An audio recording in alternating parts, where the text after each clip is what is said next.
Ars Libri is an everyman's journey, book by book, through Western literature.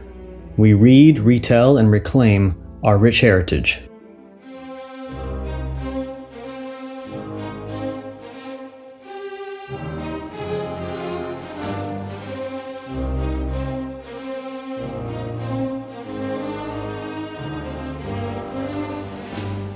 Hello, welcome to this episode of Ars Libri.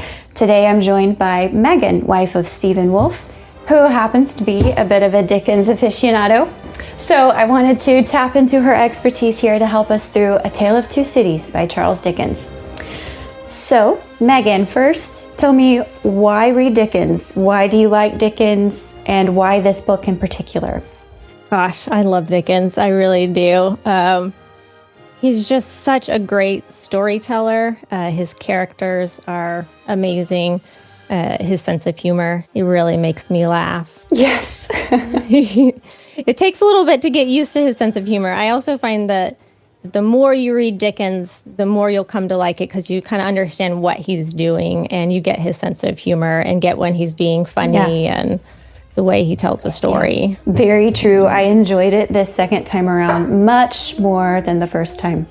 And I think it was just because I was prepared for Dickens. Yeah. And it was much more enjoyable. Yeah. This book in particular, it's so beautifully written. Mm-hmm. The way he tells the story. It's actually interesting. Most of his books, I think almost all of his book actually, came out as a serial within the magazines. And this one was restricted more than his others. So he was forced to write like a more concise story than he usually does. And that, I think, actually helped really consolidate the story more. You have less of kind of the rabbit trails and the side characters. So it makes it, I feel like, more poignant of a story than his others. I know you mentioned like interacting with people who find Dickens a challenge or somewhat difficult to read. Do you think that that has something to do with it? Like, what are your theories on that? One, I think people, they see how large they are, first of all, and think, I'm not even going to try that, which is a really lame reason not to read a book. There's so many excellent books that are large. You just have to put in the time to do it. And I think with Dickens, what I always loved is you put in the time and you'll always be rewarded because his endings are always wonderful, except The Old Curiosity Shop. That's the one he disappointed me on, and I won't even own that book. I own all his other books, but not that one. Oh, wow. That's so funny. He disappointed me so much in the ending of that, I can't forgive it. Oh, wow. But other than that, the size of the book, I think, gets people caught up. I think people also get caught up in, like, it gets very complicated, his story. Sometimes there'll be a lot of characters. It'll seem like he's doing these rabbit trails. And I think what people need to know when they're reading Dickens is that he's weaving this web. And you have to just trust the process because he will bring it all together in the end. Right. That was really clear in this book, like with Madame Defarge at the beginning. It's like, who is this woman? Why are they part of the story? Why is she knitting? But it becomes clear, very clear. Well, as far as Dickens being somewhat difficult, I kind of have a personal theory. And it starts with Shakespeare, though. So Shakespeare, he wrote his plays as a professional playwright. Mm-hmm. So he made his living off of this. And so he wrote what sold, what made him money. And so I'm thinking, maybe Dickens was kind of doing the same thing. So he wrote serially. And so he wrote and he added lots of things, and it was published slowly like that. And I'm wondering, it's kind of like TV shows that draw out the start of a relationship between two main characters. And it's like, will they ever get together or something? And it's like, but it keeps you going and it draws it out. And I'm wondering if maybe that's part of why it can be difficult for people to really get into Dickens as much. Yeah, they definitely are. I don't know. And he's famous for, he has these cliffhanger endings for his chapters to keep it so that people will want to buy the next installment. So you can see that he definitely wrote with that in mind. But like I said, I feel like the work that you put into his stories when it does maybe get it's going long, or he does have a tendency to sometimes to reference kind of obscure things that, like, unless you were reading like an annotated version of it, you wouldn't know what he's talking about. You see that a lot in actually the very first chapter of Tale of Two Cities. He makes all these references, and you're like, I don't know what he's talking about. But like, don't get caught up in that. Just kind of move past it. And putting in the work, like I said, the endings make it worth it. And I actually feel like putting in a little extra effort into the reading makes it feel better. You know, just like a hike to a view versus if you were just take the elevator up. Right. Yeah, and I think sometimes he's very metaphorical, which can be hard to understand sometimes. Like, I remember one point in particular in A Tale of Two Cities, he's describing the house of a man, and at one point he has this metaphor going about the house, and he just keeps drawing it out, and I'm like, wait a minute, did someone just get murdered? I really wasn't sure. I'm like, wait, was this a metaphor or did someone actually die? That was a challenge for me because he mixes the metaphors in with his narrative, and he'll like come back to the metaphor and we're like, wait, but which one happened? I'm not sure. Yeah, he is very descriptive. I think people get caught and it turns out, yes, of his stories as well. But I guess I would view that as like world building in a way. And this book in particular, this book is very heavy with the themes and the motifs. I actually have a quote that was a letter that he wrote to someone about writing Tale of Two Cities, where he says, I set myself the little task of making a picturesque story, rising in every chapter, with characters true to nature, but whom the story should express more than they should express themselves by dialogue. And I think that's very telling of what he's doing in this story. I even was using AI to look up of like what percentage of this story was dialogue, and it may not be completely accurate, but it was saying that it was like 30%, whereas his other novels, it's about 50% are dialogue. So you have a lot more of the narrative and the descriptions in this than you do his other books. Okay, and you definitely get that with Lucie. Her behavior makes up her character much more than the words that she says. Yeah, she doesn't actually say that much.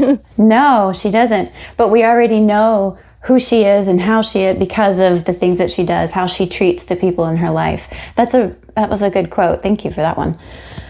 So let's get into the cast of characters then. So who is Lucie? Tell me about the people in the story. Who are they? Yeah, so you have... Gosh, which character do you start with? Do we maybe want to start just work through the plot as the characters come in? Sure, we can do that. Yeah, we can. Yeah, we'll go back to the beginning. A Tale of Two Cities, obviously it's about two cities, London and Paris. And what I thought was interesting was before he even gets to the story is the setting was right at the American War for Independence. And I was thinking, wow, I've always viewed it from this side of the Atlantic. But it was very neat to see how he was painting London at the time as a really rather awful place full of crime and robbery and murder and general disorder. And I'm thinking, oh, that's probably why it was easy sort of for us to win. London, England was in a pretty bad situation at the time. So give me the beginning. So that's kind of how the book opens, is just with dismal London.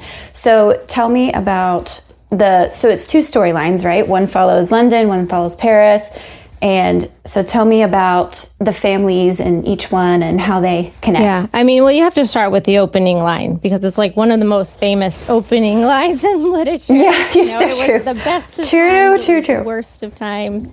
I mean, that whole first paragraph, I think, is very quintessentially Dickens in that it has real meaning to it, but it's also funny. It's a funny thing that he's making these extremes, and it's also setting up the entire book is set up of opposites. You'll see so many doubles in this book between different characters. You have the two cities, and it's interesting because the first chapter doesn't even bring up any of the characters.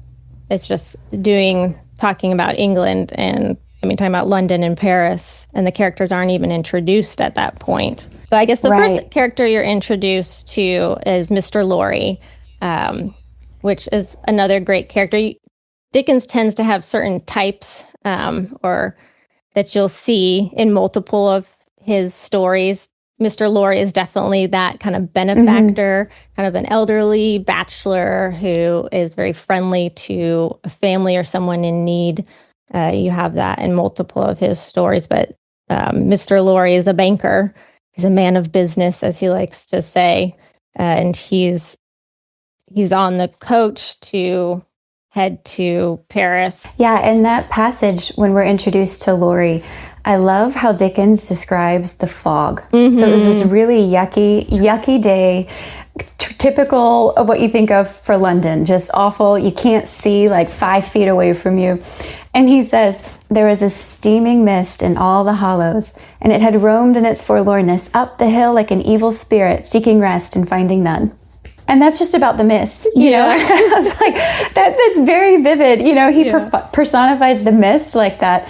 And it really shows like how close it made you feel. It puts you there and you're thinking like, ick, not a comfortable place to be. Yeah, it's very dark. So that's where we find Mr. Lorry, and he's stopped in the coach and he's receiving a message. So what is the message that he gets? Oh, yeah, from Jerry Cruncher, who's definitely the humor within the book. His character and his family dynamics are really funny. But yeah, so he's bringing a message to Lorry. And the interesting part is his response to the message is just to say, recalled to life. And I love that phrase. And again, that really shows the theme that you're going to see throughout the book is definitely one of resurrection. You also get a little hint this early on of what Mr. Cruncher's profession is, which is something that's kind of kept hidden for most of the book. Where he says, we're called to life. That wouldn't do for you, Jerry. If that were to come into fashion. Oh, that's good. I didn't put that together. That's good. Yeah, that's again one of the things of it's great. A good reread because you read it the first time and all these plot points and things that are revealed to you or that are a surprise, it carries it through. But then when you read it another time, you see where he's hinting at that and you didn't even realize it. Right. He gives lots of hints if you're really paying attention. You could really kind of read it like a detective novel in a way. Yeah, there's definitely an element of mystery as to, you know, the ending, how it's all going to resolve. Yeah, that's true. How the people are connected. Right. So what does Mr. Lorry do with this message that he gets? He's supposed to go to an inn and wait for someone. So what is the deal with the message? Yeah, it still leaves it kind of uncertain of what it's talking about, but he has this kind of pretend dialogue in his head. And I love the way it's described as he's going along in the coach, where he's talking to basically a ghost and saying, you know, how long have you been buried? And he says, almost 18 years. And you've abandoned all hope of being dug out long ago. And you know that you're recalled to life. They tell me so. I hope you care to live. I can't say. And so he repeats this over and over again, particularly the I hope you care to live. I can't say.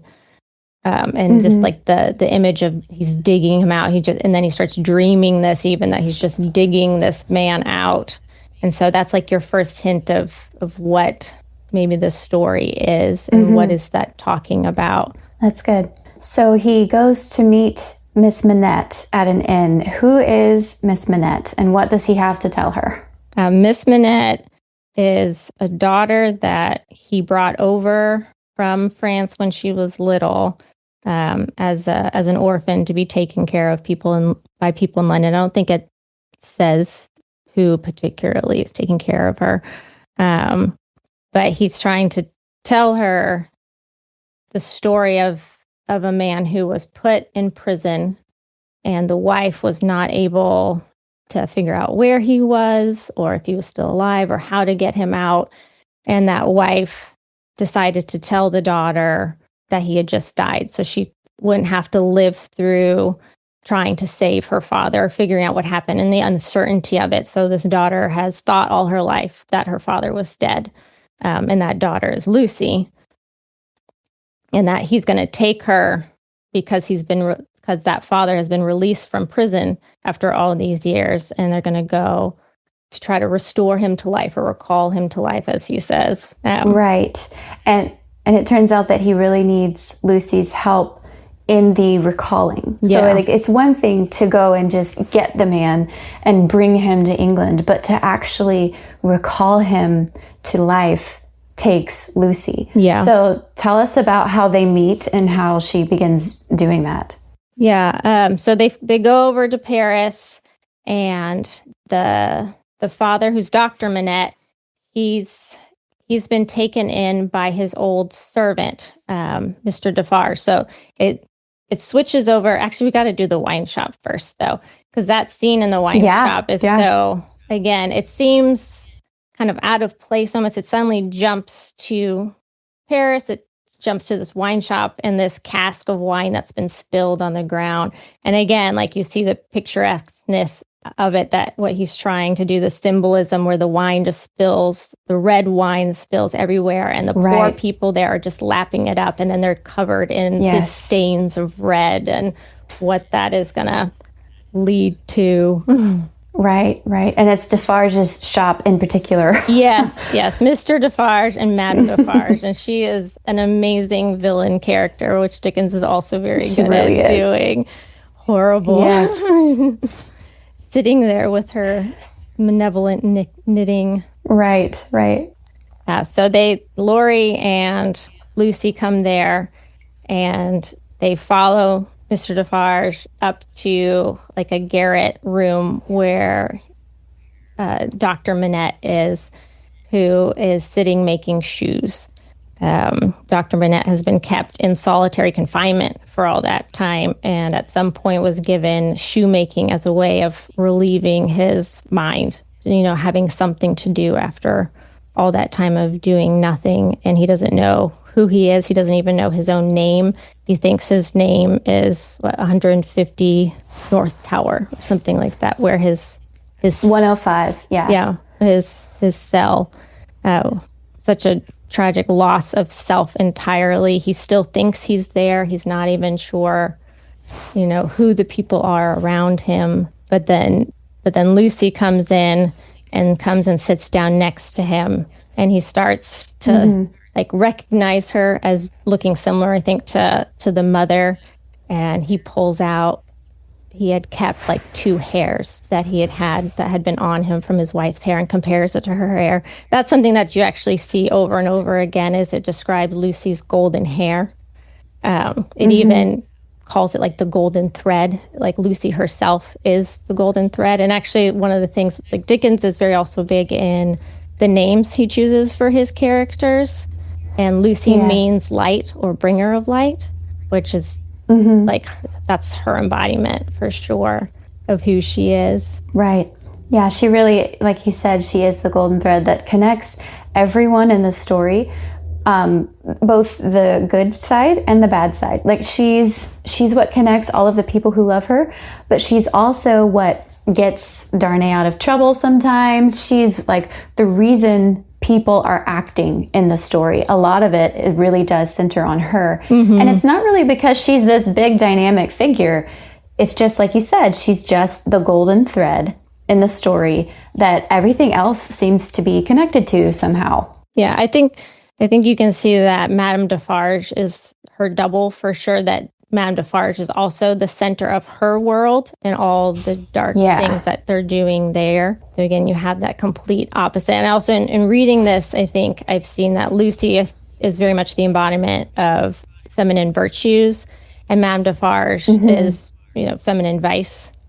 So that's kind of interesting to look at. Are you familiar with the term the angel in the house? No, tell me about it. So it was a Victorian idea that was made famous by a poem by a guy named Coventry Patmore. I tried to read it. It's long.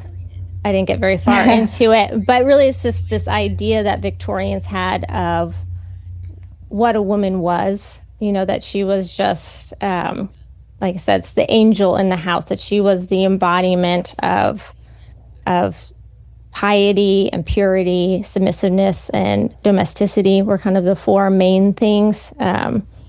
Okay. And so I think Lucie is definitely that embodiment that you see here of the Victorian ideal woman. Yes. definitely she represents those things. Go ahead. Sorry. I was going to say she uses all of these qualities that you've mentioned on her father. Yes. And that sounds weird. She's not using them on her father, but because she is this way, like it would take only this sort of person to work on her father, to have the patience with him, the intuition, the understanding, to work with him where he is, to meet him where he is, to work with him where he is and meet his needs. And it's a very, very touching scene in the book. Yeah, if you want to tell us more about that part. Oh gosh, I could quote like half the page just because it's just so beautiful. It's good. It's so good. Like the way he describes it, of her coming to him and her golden hair mingling with his white one. Right. And how she's talking to him. Yeah, the way that she's recalling him, and her saying that she will do her duty and faithful service by him and bring him to England to peace and rest, and breaks him to a point where he starts crying. And she says, "I feel his sacred tears upon his face. Oh, thank God." And Defarge and Laurie are in the room, and it says, "A sight so touching yet so terrible, and the tremendous wrong and suffering which had gone before it, that the two beholders covered their faces." Oh, wow. Yeah. Yeah, it was too much emotion there to even...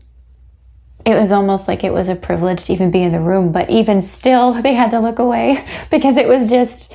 It was so impactful, so deep, and so not belonging to them. You know, it's like it was just between Lucy and her father. Yeah. And that's a bond that they have then for the rest of their lives. Like that's never broken. Yeah. And it's even like a condition eventually. Like if marriage ever becomes a thing for her, she's like, okay, but like my dad is not going anywhere. Like we're a thing. Yeah. Yeah. That they're never parted. Yeah. No, you see that like she embodies that meekness and quiet femininity, but also she's brave in this moment. And there's a point too where she's sitting with her father as he weeps, and the two men need to, go and figure out the travel situation and all the things like that. And they're afraid to leave her with him because he's mentally unstable, obviously. Right. And she says, "No, you guys leave. I do not fear. I'm here with him."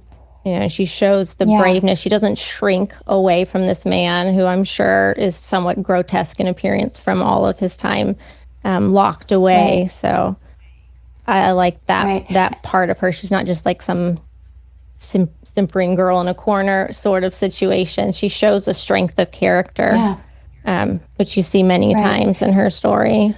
And she would have been rather young at the time. Yeah, I think she's 17. Okay. That fits. Yeah, because the book eventually skips about 5 years, and she's still young 5 years later. So, yeah. Well, so right after they come and they find Dr. Manette, as they are leaving, they tell him, they're like, okay, we're going to leave. We're going to try to get you back to England. They go to the carriage. And it says this was all done under the eye of Madame Defarge, who was knitting and who saw nothing. Which is so great. Did she see nothing? Knitting. She didn't see anything. Did she see nothing? Yeah, nothing. She didn't see anything. She's just knitting, minding her own business, sending people to their doom. But, nothing. Nothing to see here. Right. Okay, so let's move on to book 2. The book is kind of separated. I don't remember how many parts it's broken up into. But there's 3 books. Book 2. Okay, so then this one's probably rather long. The first one's very short. Yes, it is. It is. Yeah, and this one jumps ahead 5 years. Yes, to 1780, and we're introduced more fully to Jerry Cruncher, who sort of has a messenger position. He's like the errand boy, all kind of jack of all trades guy for Mr. Laurie and for the Tellson's Bank where Laurie works. So book 2 picks up with Jerry being sent on an errand by Mr. Laurie to the trial of Charles Darnay. So tell me about Charles Darnay. Who is he and why is he on trial? And how is Mr. Laurie involved? Tell me about that. Yeah, Darnay is on trial for treason, and he's connected with the Manettes because he was on the ship coming over from France to England when Lucy came with her father. And he was kind to her and sat with them as they were traveling over. But some spies had said that he was bringing documents of some sort that were showing that he was a French spy, and so that he was being tried for that. And since Laurie was there as well, he's also brought in as a witness. So that's why they're all part of this trial. You also meet here Stryver, who's his lawyer, and the other lawyer that's with him, which is Mr. Carton. Right. There. So Charles, and you pronounced his name Darnay, is that right? Emphasis on the second syllable? Okay. I think that fits more with right. his. I'm not sure. No, that's good because he's French, right? And he kind of changed his name a bit to make it more English, but that would make sense with the more French pronunciation. So let's go with that.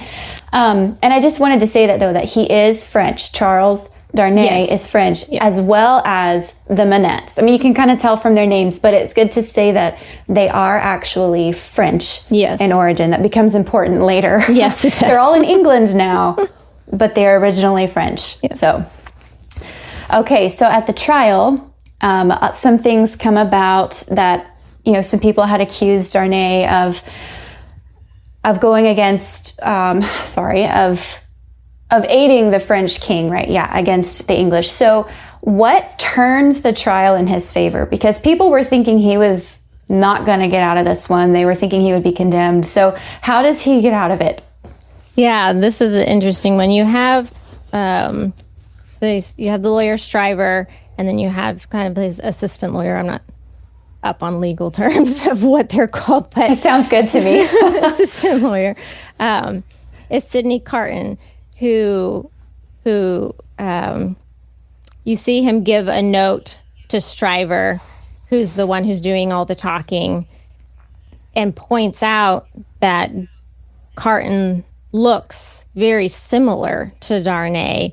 And so the witness on the stand is saying, the person he saw in this coach was Darnay, and that was an important point in their proof of his guilt. But Stryver says, well, couldn't it have been this man? Couldn't it have been Mr. Carton here, who looks almost just like him? And so that kind of breaks down that important guilt that they were trying to place on him. So that really is what made the whole trial turn to him being proclaimed innocent instead of guilty, and basically saving his life in this situation.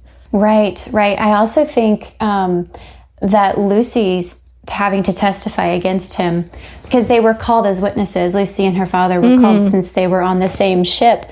And she stands up, and you can tell that she is very distressed. She does not want to be testifying against this man who's been nothing but kind to her.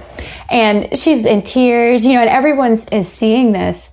And I think that she had a very large part in having him walk free, because I think she turned the people and perhaps even the jury in his favor because of her angelic nature, like what we were saying earlier. Like even right there, you see the golden threads working their way to his freedom in this instance. It was her virtue and her sympathy for him and her distress about it that won the people over on his behalf. I think that, combined with what you said, undermining that witness by saying, how do you know it was him? Because this guy looks just as much as he does. They look similar. So yeah, I think those things really worked in his favor. And so he does eventually walk free, which everyone was surprised. No one really expected that. And that turns out to be the reader's introduction to Sydney Carton, like you said. So tell me about Sydney Carton, because he's not a minor character. He's introduced almost that way, but he's a big deal. So who is he? Tell me about him. Yeah, I think that's something that you realize in multiple readings of this, is that he does seem like, and throughout the book, he's kind of a background character, but really he's almost the main character if you're really looking at the story as a whole. Right. And he's a really sad character. There's a couple of chapters that describe him very specifically when he's alone. He actually, after Darnay's released, he takes him to dinner, and he has this kind of really awkward conversation with Darnay. saying that, I don't actually really like you at all. He says, I'm a disappointed drudge. I care for no man and no man cares for me. And what you see is the sadness is that he looks at Darnay and it reminds him of everything he could have been, because he's a man of vice, is what you get the idea of, that he's a drunkard and whatever else that a Victorian sentiment wouldn't speak on. Yeah. I think he's really an embodiment of a man who lacks true will, to will himself to do what he knows is good and right. And so he falls into all these vices. But still sadly has the sensitivity to know that he's doing that. Yeah, there's a scene after the tavern that you mentioned. After he talks with Darnay, he goes home and he's looking at himself in the mirror and he says, like the man? Why should you particularly like a man who resembles you? There's nothing in you to like. You know that. I'll confound you. What a change you've made in yourself.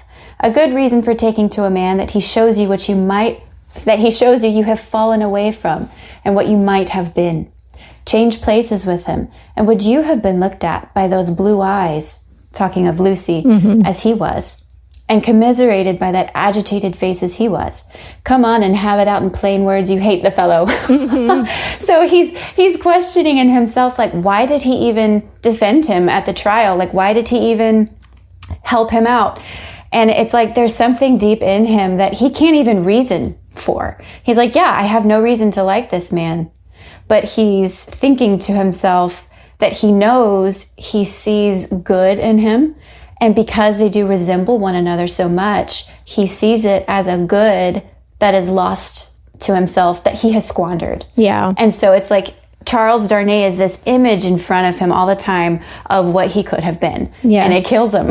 Yes, especially when you see how Carton feels for Lucy. That she is, that's kind of really what brings it out of seeing the pity she had for Darnay. I think there was even a point where he says, was it worth being tried for your life just to have her to look on you in pity? Like that was, even that would be worth it. Wow. He just, in the next chapter, also is called The Jackal, describes him more in his relationship with Stryver. I think it's hilarious that he names that lawyer Stryver, because as his description of him, that's exactly what it is. He's a pusher. He's a striver. Ladder climber. Yeah, Dickens calls Stryver a lion and Carton the jackal. I guess the idea at the time was they thought that jackals would hunt for the lion and bring them their food. And so that's... Okay. Which makes more sense because we wouldn't necessarily think of it in that way, but that's what happens when you read the annotated version.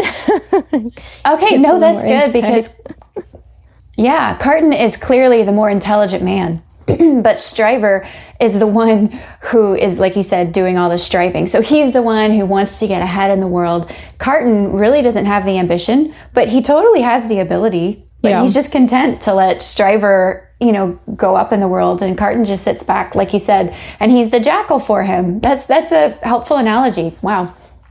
Then I guess after that, you get more of a view into the home life of the Manettes. I think you really see Lucy's, it describes like her ability as a homemaker, which I think is really beautiful, of how she's able to make beauty from little in the way that she decorates the house. Mr. Lorry is their family friend now, visits there often, and he, as a bachelor, feels at home there. You also see more of Miss Pross, who is Lucy's faithful servant, which is another great Dickens character. He has got some really great faithful servant characters. Miss Pross is very rough around the edges. I love how he describes her, talks about Mr. Lorry sees and Mrs. Pross, one of those unselfish creatures found only among women, who will, for pure love and admiration, bind themselves willing slaves to youth when they have lost it, to beauty they have never had, to accomplishment they will never be fortunate enough to gain, and to bright hopes that never shone upon their own somber lives. Well, I feel like that's actually, in a way, that's what mothers do sometimes. Yeah. It's like they try to live vicariously through their daughters. It's like they're no longer there, young and beautiful and all of these things. And so they put it on their daughters. And I think that's kind of what Mrs. Pross is doing here. Because Lucy, her mother's gone. And so Mrs. Pross is, doing that through Lucy. She sees that she's budding flower. She's a gem. She's wonderful. She's all these things. And she will die for her. Yes. I mean, she's so loyal. Yes. So. She's a wonderful character. Okay, so do you remember the story that Charles Darnay begins to tell? So he begins visiting the Manettes. Mm-hmm. It seems like a lot of the men in the story are just almost like not even with their will. They're just drawn to Lucy. They're just satellites. So Charles, yes. I mean, Charles, Stryver, Carton, even Laurie a little bit, they're all just drawn there because Lucy, she has this magnetic not really personality, it's her person. Yeah. That it just draws you in. Anyway, so he's visiting there and he tells this tale of a man kept in a dungeon. And tell me about that and how that impacts Dr. Manette. Like, what is the significance of that? Yeah, he talks about how when they searched the dungeon later, they found a note that he had hidden under a rock. And you definitely see Dr. Manette. It brings up some sort of memory. It sounds like by this time he's gotten over a lot of the trauma of his time in prison and is living life being a doctor and of sane mind. But that story clouds over him, and you get the idea that that's pointing to something that he remembers. Right. And then after that, the scene sort of shifts back to France. So we've been in London for a while. Now it's time to switch over to Paris, and it follows a new character, Monsieur the Marquis. Mm-hmm. So who is that? Why is he significant? Yeah, you find out that he is actually Darnay's uncle. And sounds like a pretty awful guy. Right. Yeah. Your first introduction to him is that he runs over and kills a child and does not care at all. I know. Oh, it's awful. I think Dickens, in the way that he handles the French Revolution in this story, I like his kind of balance in it, especially in this beginning part. You see a lot of the sympathy that he has with the peasants in this place and all the difficulties that they went through and the poor. And that's true for many of Dickens' novels. He was very interested in social wrongs. Right. I found that really helpful in understanding the setting of the French Revolution, because I've always been so very skeptical of, not skeptical, but just critical of it. Like, guys, did you really have to do that? Like, I mean, this was pretty bad. But Dickens, he really does show how bad off the peasants were. Like, the conditions almost could not have been worse. It really makes you sympathize with them. Mm-hmm. It shows that they had no legal power.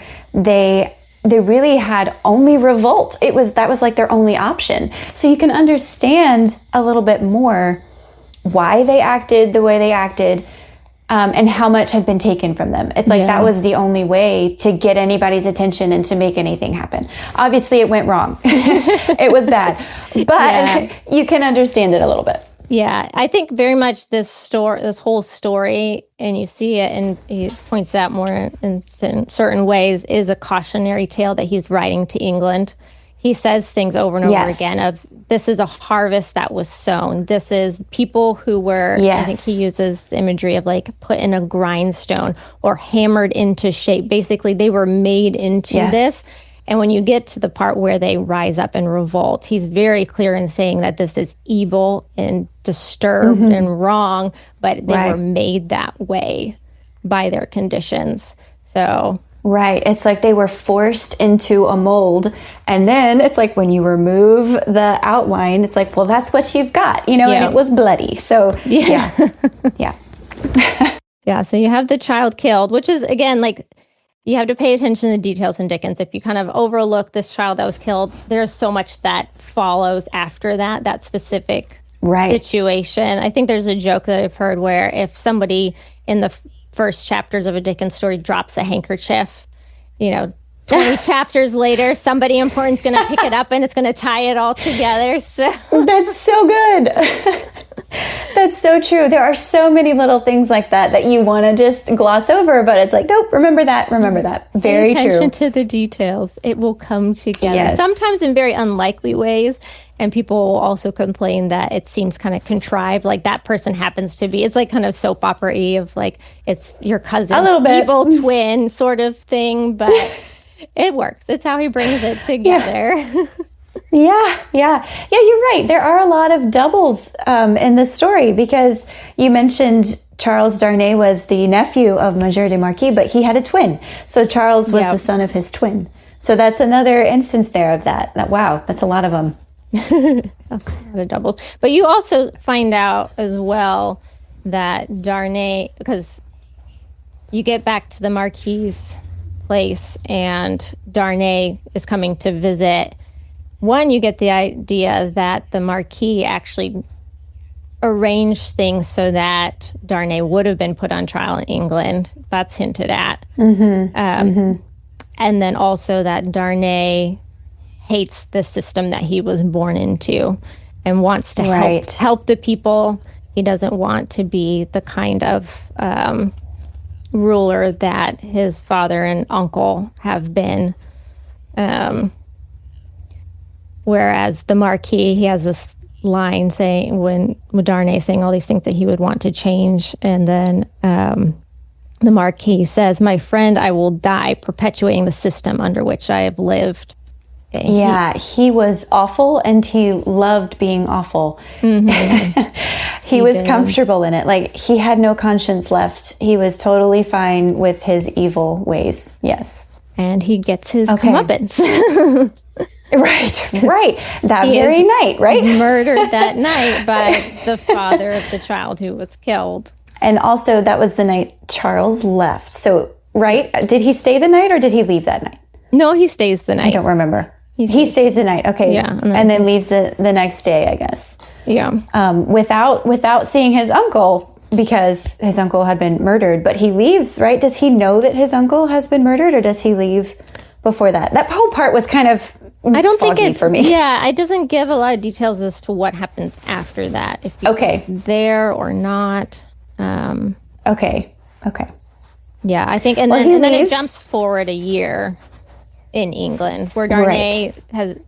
This is where you understand why he's changed his name. Evremont is his family name, that he doesn't want to be attached to that in any way. He wants to earn his own bread, so he's like a French teacher.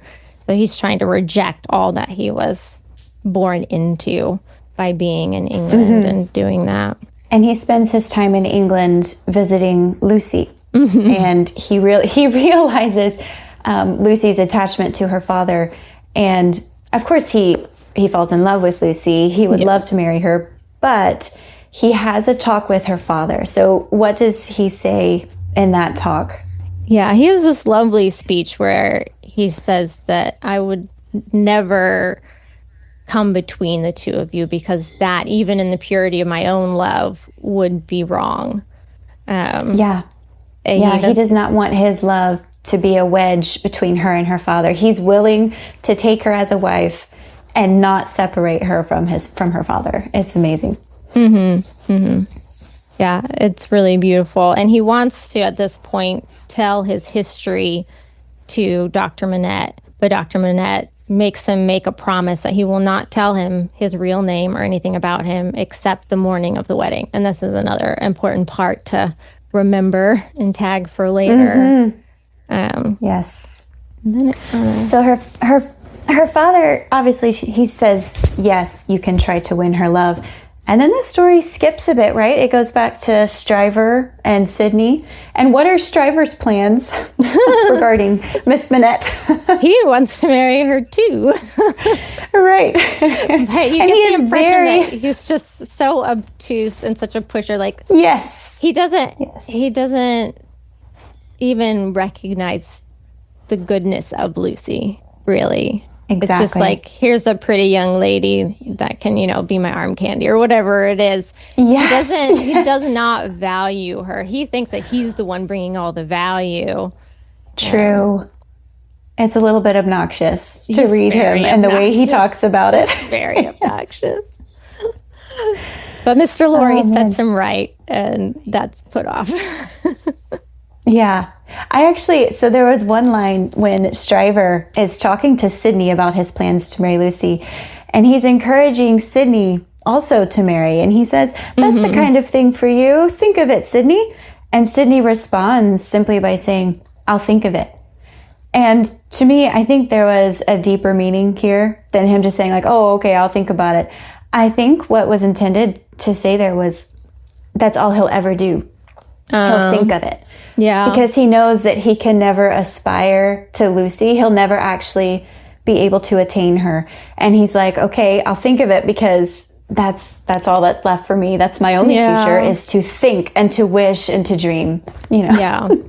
Again, the huge tragedy of Mr. Carton. Yeah. And then you have the scene right after that where he goes to Lucy and kind of confesses himself to her. Oh, yes. Which is, and again, another beautiful and tragic scene. Yes. Yeah, he says she has been the last dream of his soul. I know. It's so beautiful. Beautifully put. Yes, he says knowing her, has caused him to actually feel remorse and shame for his dissipated life. Like before she came around, I don't think he was quite as despondent. I mean, he wasn't proud of himself, but he was able to live and, go on. But I feel like once he had met her, he saw a true taste of dignity, integrity, nobility, virtue, all of these things. And he was no longer content with what he was doing and how he was living. And it was her virtue that showed him that. And it's like before that, he wouldn't have really regretted wasting his life. But she has given him something to regret. And so he sort of forces upon her this knowledge of his love for her. But his love for her doesn't stop there. It extends to anyone she loves. Yeah. Because he understands that the kind of person she is, that anyone that she loves will impact her in a great way. And so he, umbrellas her and all of the people dear to her as sort of under his special protection in a way. Yeah, like he tells her to remember in all things that there's a man who would give his life to keep a life that you love beside you. Exactly. Yeah. Yes. That it's like it doesn't bring out a goodness into him. There's a sad part too where and I love how she handles this situation too, of like you have a man coming and confessing these things to you.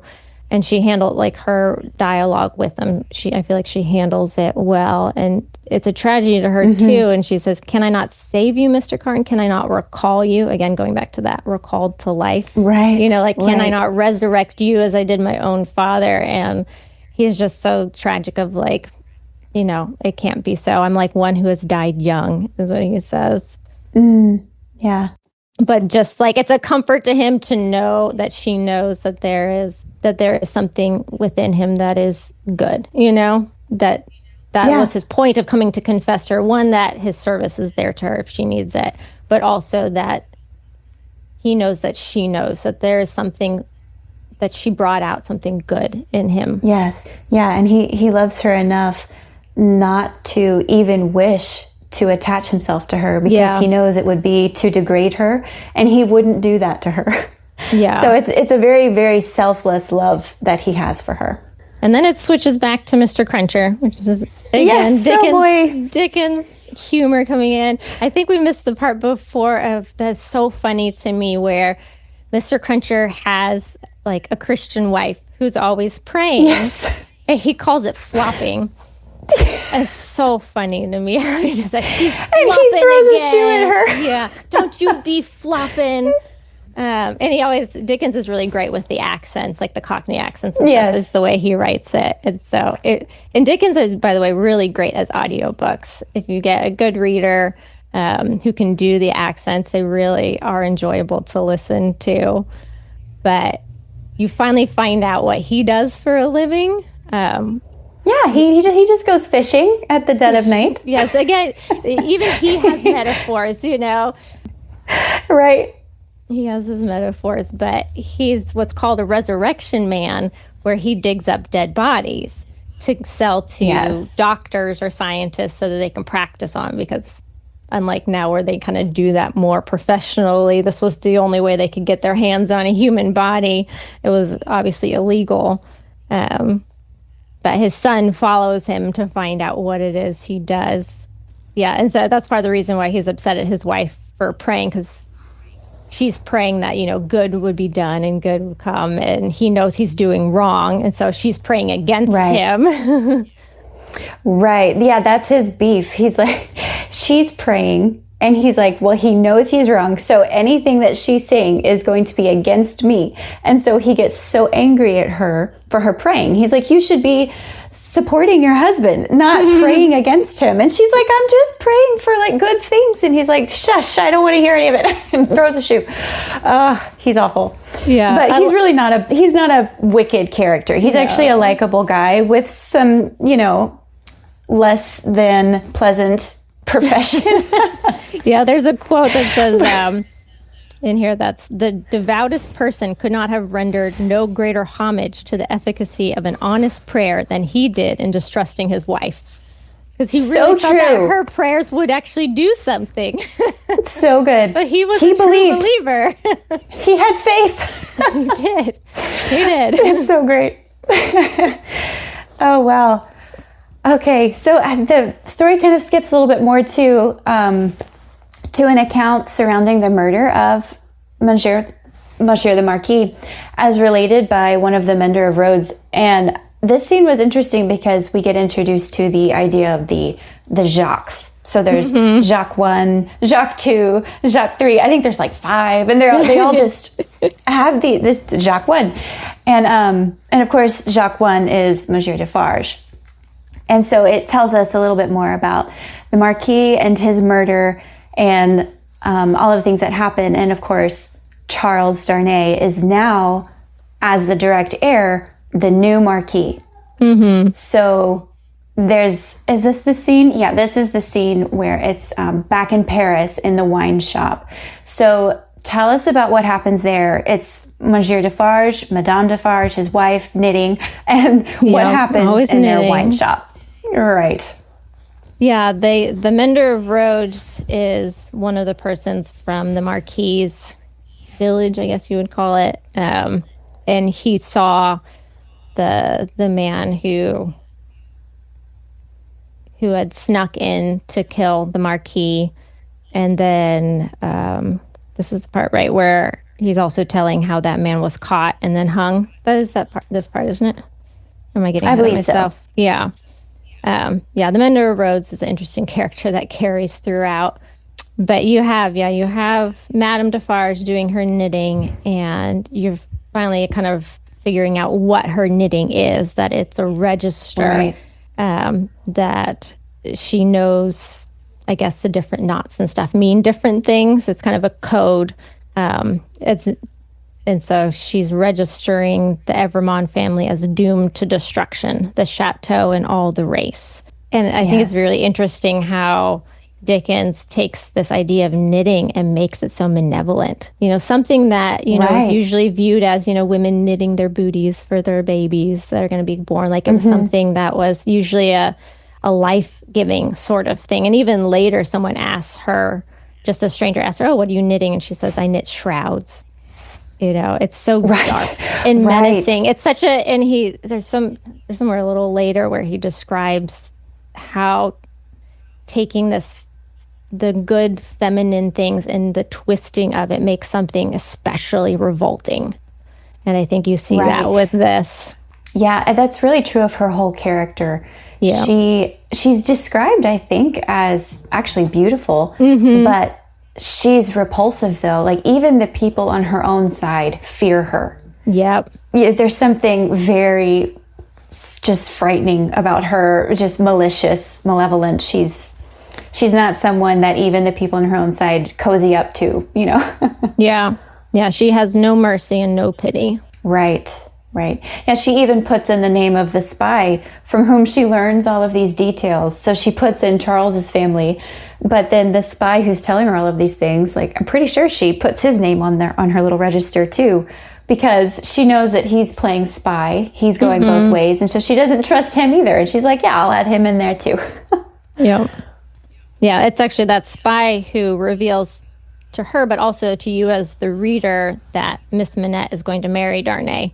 Her reaction to that, again, it's giving hints of things that will come out later where, well, how can that be possible? Is it really true? It's those two of all people. You don't quite know why. So tell us about their wedding day. What happens? So the morning of the wedding, Darnay keeps his promise to Dr. Manette and has a meeting with the two of them in quiet.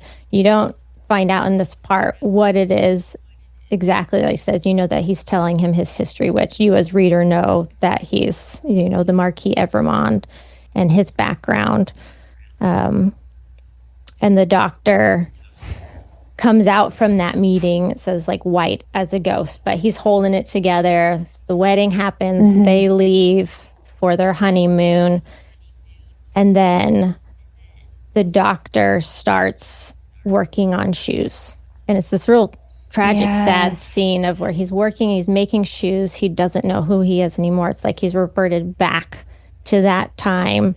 And all the only people there now are Miss Pross and Mr. Laurie, trying to recall him without the help of Lucie because they don't want to upset her at her wedding.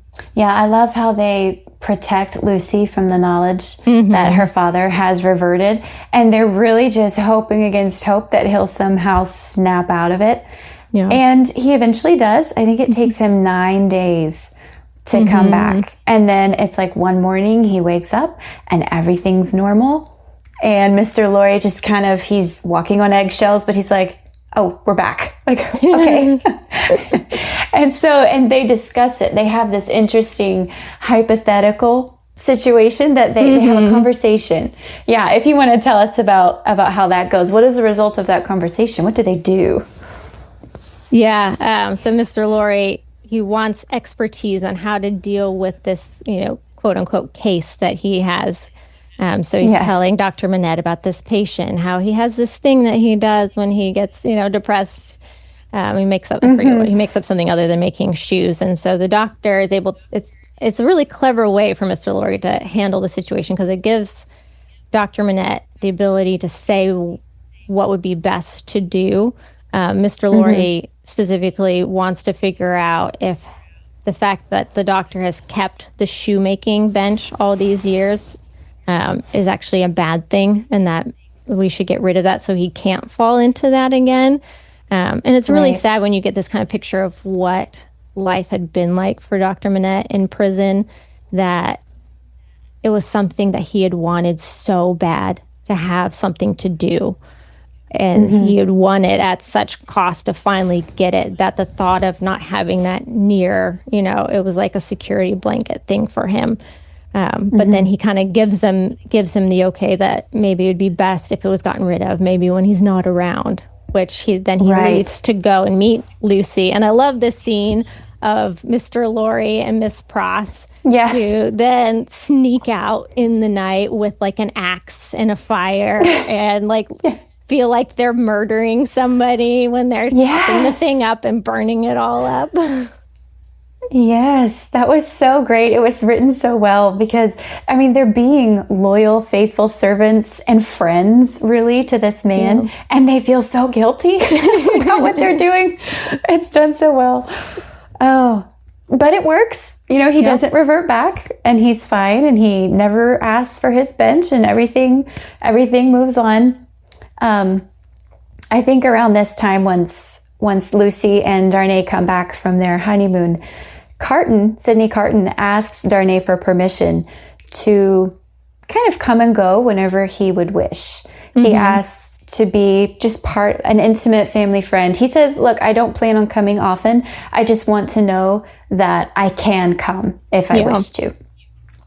Yeah. And Darnay says something sort of denigrating about Carton. And later that night, Lucie is talking with Charles, and she begs him just to speak kindly of Carton and to respect him, even though she knows he doesn't entirely deserve it by his behavior and things. And she doesn't tell him everything that Carton said to her, but she just begs Charles to please just be careful how he speaks of Carton. So I thought she handled that interestingly. She was willing to correct her husband in a sense, but he didn't have the information that she had. So I just thought that was sweet of her, to still protect Carton, but also be loyal to her husband, but try to have the two men reconciled. And so after this, the story skips, and Lucy, they have a daughter. I think they have a son also, but he dies. But then the story skips ahead to when the daughter is, I think, 6, and it's now 1789, and things are not going well in France. So as it shifts back to Paris, we're back with the Defarge family, and they're at the head of a mob preparing to storm the Bastille. So what happens there? What is significant about this? Yeah, this is another, like, his descriptions of mobs. He does this in other books too. Barnaby Rudge, which is his other historically based novel, has mobs in it as well. And I feel like the way he can describe them, he really just kind of captures the horror and the mob mentality. That goes on. You have the Defarges seem to be kind of the head of all this revolt. It even says that Madame Defarge is at the head of the women. Right. So they attack the Bastille, and they go straight away when they get in there to get to where Dr. Manette was imprisoned and search his cell to see if they can find anything. Right. And what do they find? It actually doesn't even say that they find anything at this point. That doesn't get revealed until much later. But you get the idea that they're definitely searching. They're looking. They know some. Yeah, they went there very particularly to find something. Yeah. Okay. Yeah, there's a quote here that's good too, where Madame Defarge is calling to the women, and she says, "To me, women, what we can kill as well as the men when the place is taken." And to her, with a shrill, thirsty cry, trooping women, variously armed, but all armed alike with hunger and vengeance. Yes. Another creepy. Yes, it was particularly disturbing when he's describing the women of the revolution. And I guess, it's because war and revolution are by nature so masculine. And his descriptions, they're so vivid. It's the streaming hair, the violent movements, the thirst for vengeance. And then it's all of this emotional distress. There's shrieking, crying, beating, tearing of hair. And there's something it's almost worse than the men. I think because there's such an emotional display. It worse. Yeah. It says, with these cries, numbers of the women lashed into a blind frenzy, whirled about striking and tearing their own friends until they dropped into passionate swoons and were only saved by the men belonging to them from being trampled underfoot. And gosh, isn't that true to women, that they can just work themselves up into the frenzies where they hurt themselves and others? Right. At another point in the book, Dickens says a crowd in those times stopped at nothing and was a monster much dreaded. And we see that over and over in the book when the Manettes are there later. And it's the crowd, the mob was something to be feared because it is irrational. It is unpredictable. It changes on a dime. You never know. And it's never safe to be outside when there's a mob or when there's a crowd of any sort, especially if it's the women. Yeah. Okay, so it tells about the burning of the chateau, which once belonged to Monsieur the Marquis, but now belongs to Charles Darnay. So what had Charles tried to do with his property there? What was his opinion about his inheritance and about his property there in France? I think he was trying his best to make right what his father and uncle had made wrong. I think to the best of his abilities, trying to keep from being out of debt, but not asking for any extra taxes or anything from the people there. Right. And he left, was it Mr. Gabelle in charge to try to do that? Yeah, he was really trying to end the financial exploitation that his uncle had done. But I think it's interesting that the people were so trodden down that they were very much past the point of even caring about anything that Charles had done, because he was seen as an enemy simply because he was one of them. He was one of the nobility. And Darnay could have done anything to help them. It didn't matter anymore because he was a member of the class that had been so abusive to them. And so despite all of these efforts on his part, they burned that chateau to the ground. And then they get his manager, Gabelle, and they imprison him. And so, yes, he writes the letter to Darnay saying, help me, I have no way out of this unless you come and you somehow get me out of prison, help me out. He was like, I was doing all of this on your behalf, so it's kind of your job, your duty to come and get me out of this. So yeah. And I think you really see Darnay shine in this moment because you don't really get much of a feel of Darnay himself until this point. It's not much from like his perspective or any of his dialogue, but you see him really rise to the challenge here of having to go into a dangerous place because it's the right thing to do, because this was the person acting on his behalf. If he can save him, he should.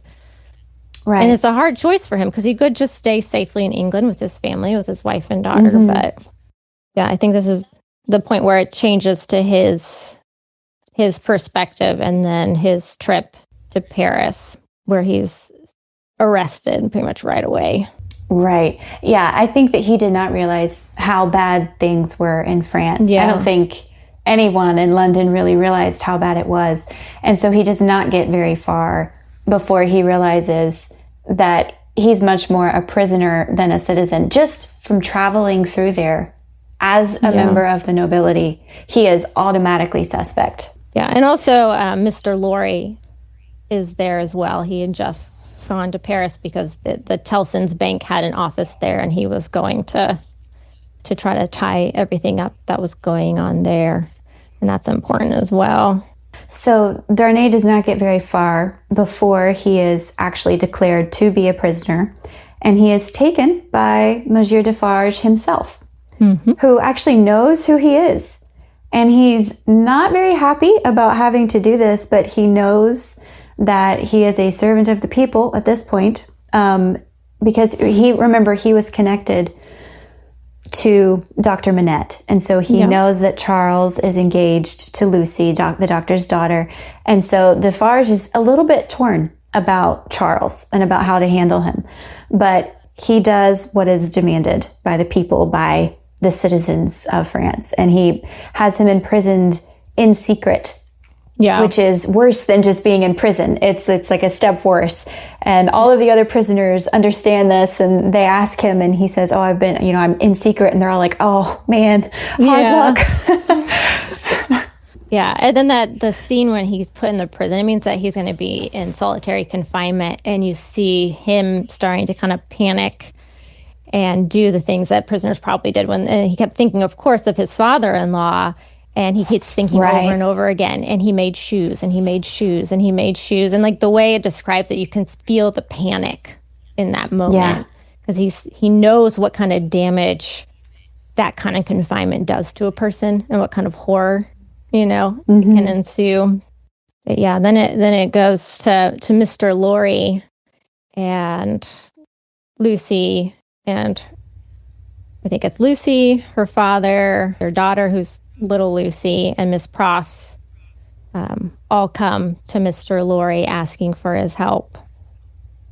And it's another part where I think you see Lucie being brave as well as like obedient in this, because like trusting Mr. Lorry when he says, Lucie, my child, if you are ever to be brave and serviceable in your life, you will compose yourself now and do exactly as I bid you. Where he tells her that she needs to go into this bedroom and stay there, because this is the night where the mob pulls out a bunch of prisoners and just slaughters them. Like it's the scene, because in the next to where this Tellson's Bank is, there's a courtyard and there's a grindstone there for sharpening knives. And it's this horrendous image of just the blood and the people running out, slaughtering, covered in blood, coming back, sharpening their knives. And that's where you get really the descriptions of we're no longer sorry for these people so much because they've turned into something evil, Exactly. Yes. And so you might wonder how Lucie and the doctor have gotten this far without any trouble, because they were in a carriage. They're not peasants. They're not exactly high class, but they're not peasants. And so I know that I had that question, like, oh, they arrived at Tellson's just fine. There were no issues. Well, it turns out that Dr. Manette has a sort of power in France because he is French, but also because he was a former prisoner. And so that turns out to be like this ace that he can play many times over. And as they're looking out the window into this courtyard of savagery and butchery, Mr. Lorry, Mr. Lorry is talking with Dr. Manette, and he has him go out into the courtyard. He's saying, look, you have some sort of power with these people because of your history, because of who you are. He's like, go do what you can for your daughter, for her husband.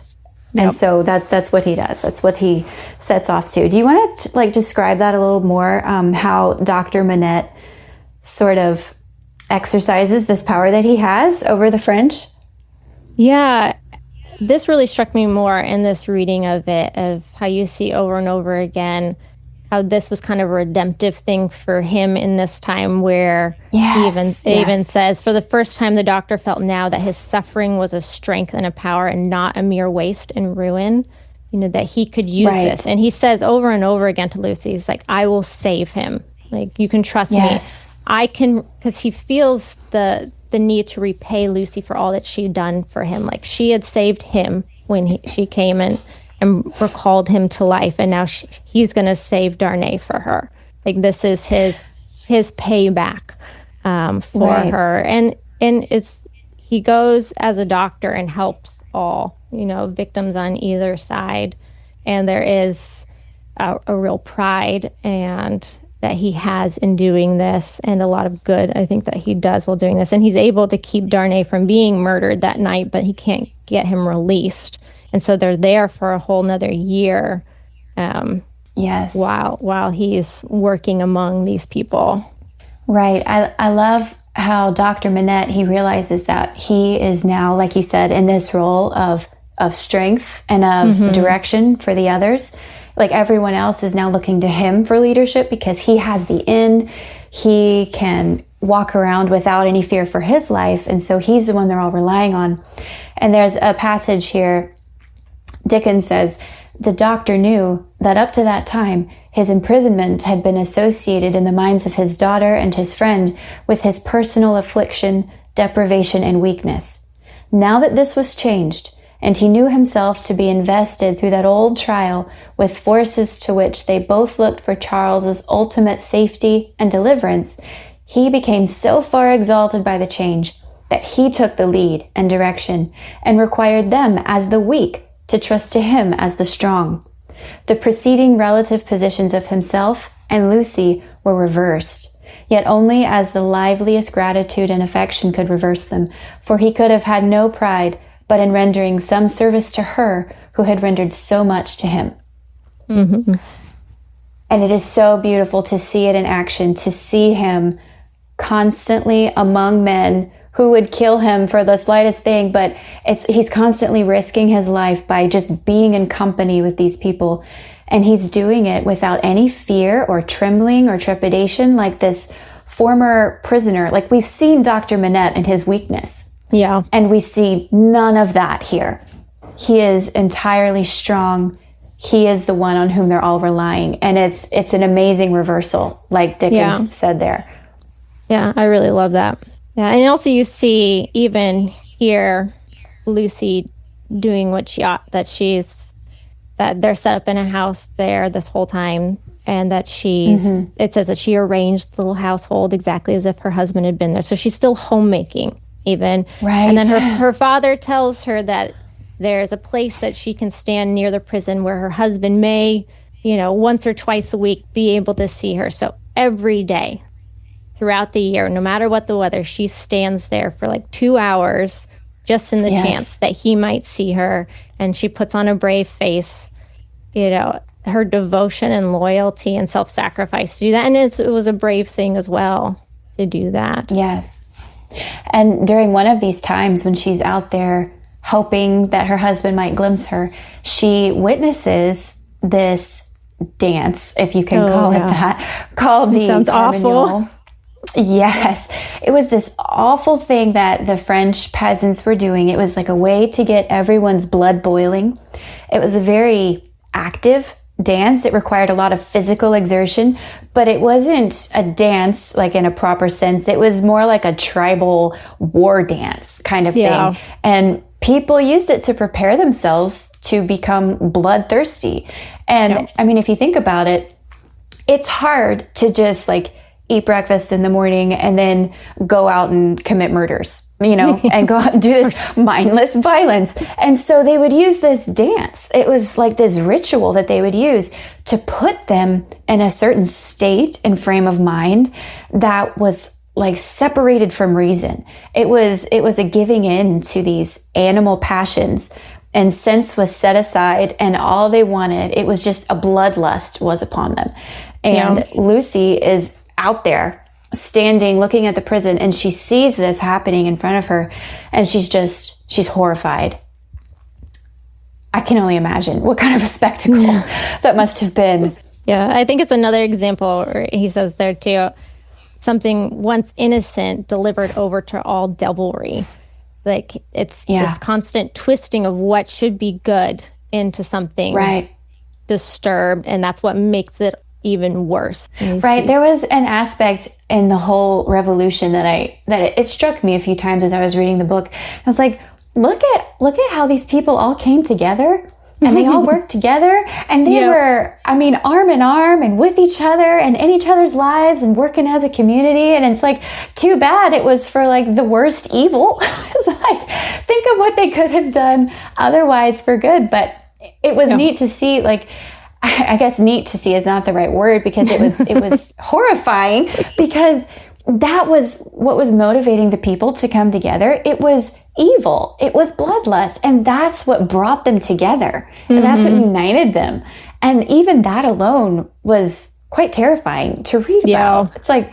And then after that, you have where Darnay is finally being brought to trial, and the doctor has his triumph. And you really see it as a triumph for the doctor. Yes. It says he stood victorious and proud before them, and that his daughter came and laid her head upon her father's breast as she had laid his poor head on her own breast long, long ago. He was happy in the return he had made to her.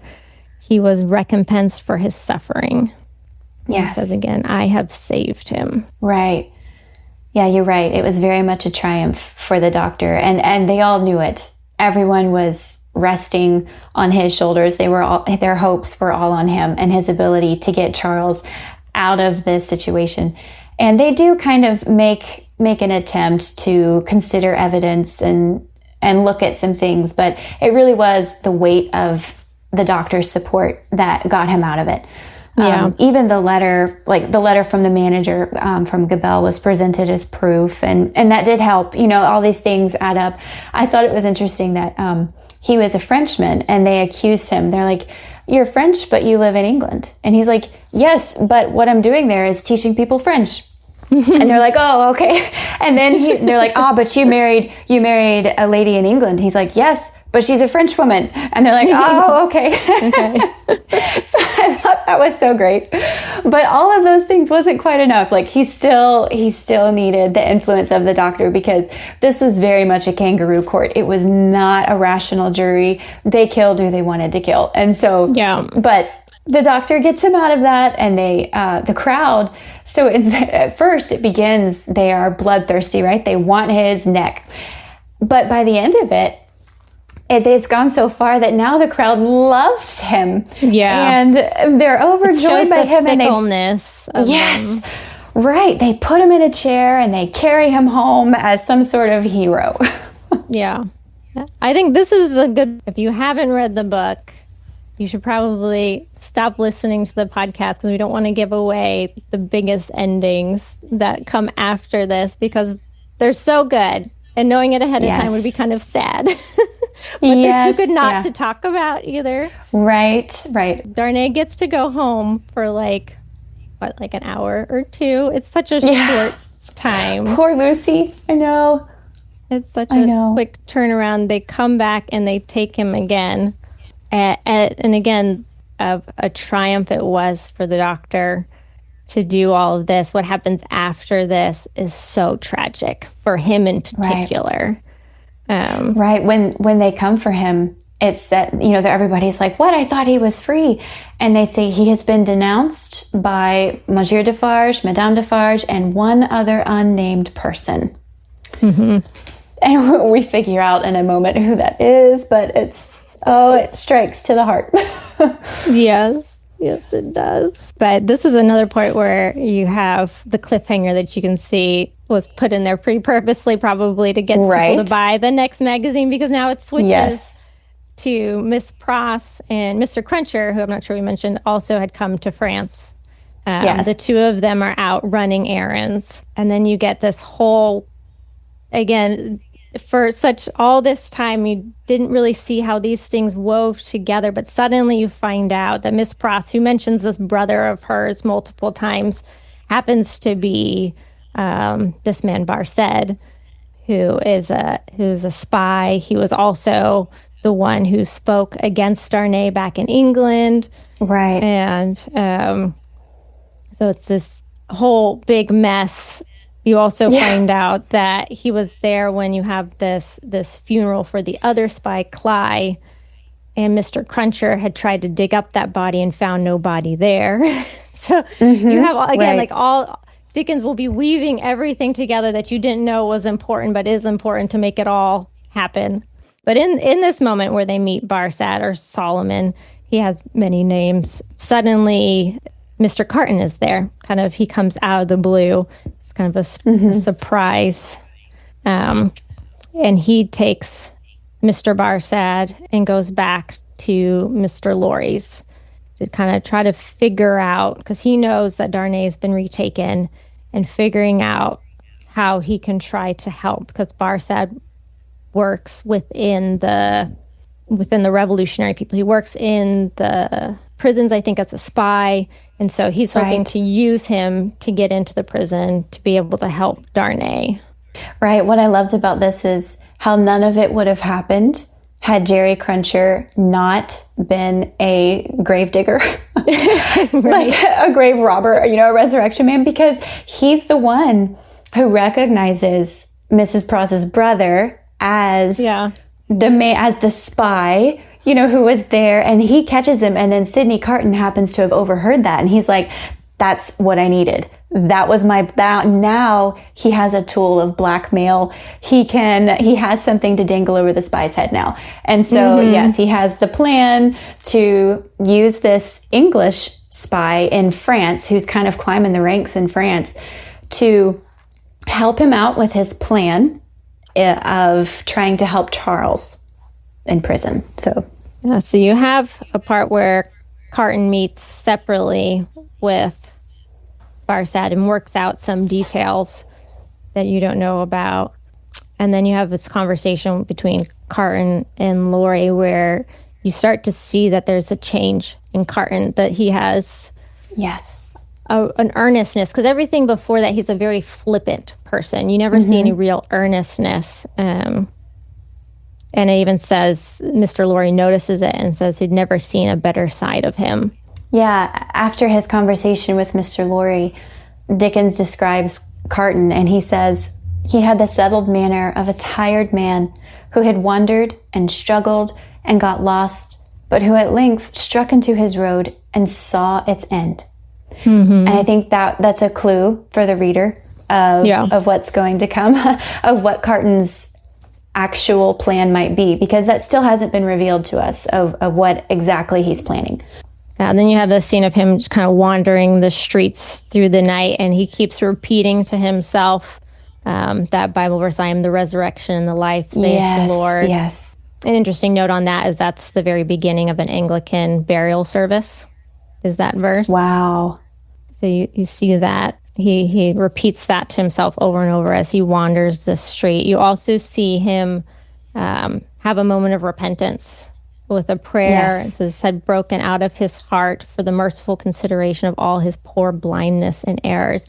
And this is where, my favorite kind of story is a redemptive story. And this is such a beautiful redemptive story, where you thought maybe it wasn't even possible for someone like him in his life, that even in this moment, that there's that redemption, the repentance. Right. And it's there.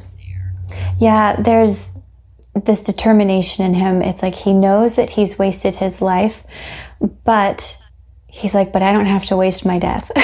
It's like he can be redeemed through it, Yeah, that he can do his one good thing. Right. Right. So tell us about the next day. Tell us about this trial. Who is the third denouncer? What happens here? It's so awful. So tragic.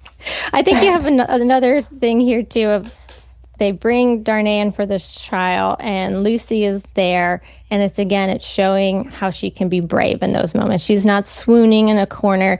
She's standing there and looking at him. It says so sustaining, so encouraging, so full of admiring love and tenderness that really sustains him in that moment. Yes. And that had to have been hard. That had to have been hard to do that there. Right. So then the Defarges come and they say, when we were storming the Bastille, we went to this prison cell and we found a letter. And it's the letter of Dr. Manette. And then you have, this crazy story. I don't know how much to get into all the details of the story. But basically you have the two Evermond brothers the Marquis, and they're twins. He calls the other one the younger, which it's hard when reading it, you're trying to figure out, which is which, the younger brother and the older brother. The older is the father of Darnay. The younger is the uncle. This uncle wanted one of the peasant women to have his way with. She was married. She refused. So he forced her husband to be worked to death, basically. Takes her. In taking her, her own father dies of a heart attack, and the tragedy of it. Her younger brother, or her brother, comes to try to save her and is stabbed with a sword and dies. So it's this whole really tragic situation. But the doctor gets tied into it because the woman is, I guess you'd call it maybe a psychotic break. I'm not sure. Yeah, it's like brain fever. She just can't handle the trauma. Serious amount of trauma, you can understand. Right. Dr. Manette is brought in to try to help her, because you kind of get the impression that he is like a psychiatrist of sorts, some of what he deals with, as well as a medical doctor. So he's brought in to try to help her, and sees the whole scenario and the horror of it, and these brothers who have no sympathy for all the destruction they have caused. Really, the one thing they're really upset about is that the younger brother crossed swords with a peasant. That he was brought to that, and that his sword was stained with a peasant's blood, and how terrible, Right. It's just you people are horrible. I know. Yeah. They have no remorse for any of the things that they've done, but they have been insulted by a peasant. And that is a worse indignity and sin than anything that they have done.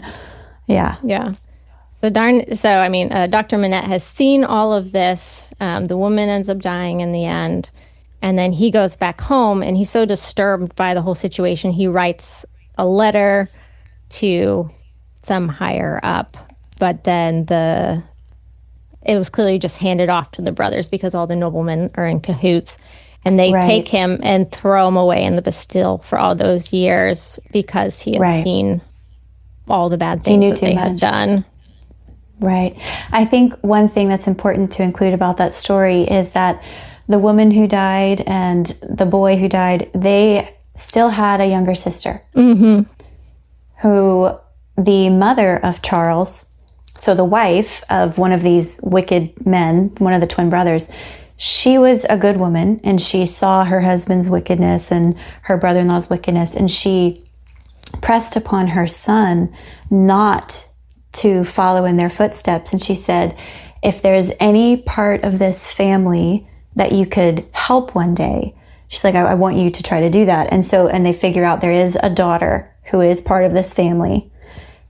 And that's significant. If you want to tell us why. So this younger sister is Madame Defarge. Dun, dun. Yes. Threads connected. Yeah, and you can see then where all of that bitterness and vengeance started from very early age for her. And also going back to the letter that they're reading from the Bastille is as they have said that Dr. Manette is the one who has denounced Darnay. In the end of that letter, he says, I, unhappy prisoner, do denounce them to the times when all things should be answered. I denounce them to heaven and to earth. So it is literally his denunciation that's bringing about the death sentence to Darnay. Again, the tragedy that he tried so hard to save him, and he is the cause of his death. Right. It's just so horrible. Right. And this is all done in front of Lucie. Lucie is learning all of this there at the same time. At the same time. Yeah. And when he comes, so they pronounce that he's going to be killed within the next 24 hours on the guillotine. They give them a moment for Lucie and her husband to come together. And the father comes over just obviously distraught. And I love that Darnay takes this moment to say, because he's about to kneel before them in sorrow. And he says, no, what have you done that you should kneel to us? You remember back to the scene where Darnay meets with Dr. Manette the wedding morning. And what put him in that bad place of making the shoes again was he found out that his daughter is marrying the son of the people who imprisoned him all those years. The fact that he would put that aside for his daughter's own happiness. And they recognize that he did so much for them by letting them have that. But obviously he is anguished over that. So at the end of this, after Charles is sentenced there in the courtroom, Lucie has heard about all she can handle and she faints. Yeah. But Sydney Carton is there. He's heard it all too, and he's there, and he picks her up, he carries her to a coach, he carries her home, and he spends the rest of his time encouraging Dr. Manette to keep trying to save the life of Charles, even though he knows it's hopeless. He's just thinking he doesn't want Dr. Manette to be able to reproach himself by saying, I didn't try hard enough. And so what's amazing to me is how much Sydney Carton is considering everyone else as he's making his plans to save Charles himself. Yeah. He does say that, but it's supposed to be about himself. No, but when he says that, you think it's about Darnay. It's only when you know what he does later that he is talking about himself and not Darnay. So it's kind of a dual. Interesting. It's what do you think he's saying when he says his life? Right. But that to me, it was just amazing, because it's like, even in his death, he's considering others. He's considering Lucie, Charles, all of these others. So go ahead and tell us, I guess, if we're ready, about Carton's plan. What is he going to do? So then Carton he made that arrangement with Barsad to get him into the prison. He gets him into the room with Darnay. It's an interesting scene. He's trying to rush Darnay. Darnay's like, what are you doing here? There's nothing, you can't save me. We can't both escape from here. And he's like, nope, I'm not asking you to leave. Just put on my boots. He's like, but we can't do it. Just put on my boots and like, take off your jacket, put on my jacket, start writing this letter for me. And then out of his pocket, he pulls something. And it says earlier that he had stopped at a pharmacy of some sort. And so you get the impression that whatever he pulls out, chloroform or whatever it is, he gets Darnay knocked out. Yeah. And he switches clothes. He switches clothes with him, and he has Barcet take Darnay away and back to the house. And it's really in that moment that you realize what it is he's doing. He's using that fact that they look alike, that he's going to take his place, that's the only way to save him. He also, previously, Carton had overheard in the wine shop of the Defarges, he had overheard Madame Defarge admit that she was the sister, that this looked-for sister. And her husband, Monsieur Defarge, he's sort of asking her to have pity. He's like, look, let's just let this end with Charles. We don't need to kill everybody else too. And she says, tell the wind and fire where to stop, but don't tell me. And so Carton overhears this, and he learns, okay, there is no safety here for Charles, but not for the doctor, not for Lucie, not for the daughter, the 6-year-old girl. And so he meets with Laurie, and he tells him enough of his plan to know that they're in great danger and that he must do exactly as he's told to get them out of there. But he doesn't tell Mr. Laurie exactly what he's going to do, because he knows enough of the integrity and honor of both Mr. Laurie and Charles himself to know that he can't tell them his plan, because they won't let him do it. No, they wouldn't allow it. Yeah. Right. And that's why he has to drug Charles, because he knew he would never put up with it. And so I love that forethought. It's like he knew that he would come up against another man's integrity, and he was prepared for that. It's amazing. Yeah, and he had it all set up too that Mr. Laurie had his paperwork, because you had to have papers to say that you were free to leave. So he has his paperwork so that they can take Darnay with them in the carriage and flee. Right. And he's going to take that place with the papers. There's a scene once Carton has switched places with Charles, and Charles is out now, and Carton is in prison. He is actually discovered. He's discovered by another prisoner, a young woman who had maybe spoken a few words with Charles previously, and she realizes, oh, this is a different man. And she sees him, but she's a very simple girl. And she realizes, she goes, oh, you're dying for him. And she clings to him because of this, because she sees that this is incredible bravery that I am standing next to. And she does not let go, like literally. She holds his hand and they hold hands until the last. I think each taking bravery from the other and courage. And I loved that. Dickens didn't have to put that in there, but I thought that was so great that he did. It encouraged Carton, and it gives him some comfort in the end, to see out what he's doing there. So yeah, and comforting her. And you even get a hint in some of the words that says that he even witnesses to her in a way. It says, thank you. Like she says something like, thank you for letting me look heavenward, or something along those lines. So you get the impression that even him, kind of like a new Christian almost in his repentance and everything, is spreading that to her as she's headed to the guillotine. Right. And she wasn't a criminal either. She was this innocent victim of the whole thing. Yeah. But he was able to encourage her. And what's amazing was that she actually didn't have much bitterness. She was very submissive. She's so simple. She was. And she was thinking, well, if this is what the citizens of France have deemed right, then, okay, I guess I have to die then. But she was thinking, I think she had a cousin or a sister or some relative, and she's like, will I have to wait before I get to see her, like after I'm dead, And like that was something weighing on her, and Carton encourages her, and he's like, there's no time there, like you will be comforted, basically. And so he puts in front of her this prospect of immediate comfort. So she just has to make it past the guillotine, and he does as well. And then they both have the prospect of comfort after death. Yeah. And it's beautiful.